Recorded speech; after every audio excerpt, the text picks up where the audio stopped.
كلا بل تكذبون بالدين وإن عليكم لحافظين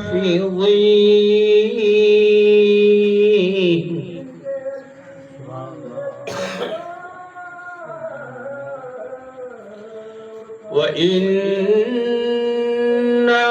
عليكم لحافظين كراما